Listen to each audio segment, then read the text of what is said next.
Lesson number 7, step 3. Kasing plus magkasing. Number 1. Kasing lakas ng bagyong Yuling ang bagyong Uring. Number 2. Magkasing lakas ang bagyong Yuling at bagyong Uring. Number 3. Kasing bigat ako ni Malu.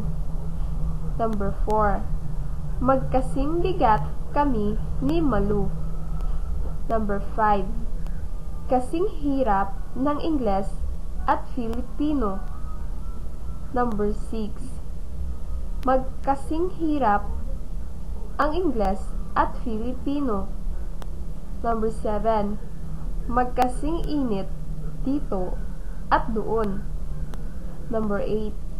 Magkasing init ngayon at kahapon. Number 9. Kasing plus bigat, kasing bigat. Number 10. Kasing plus layo, kasing layo. Number 11.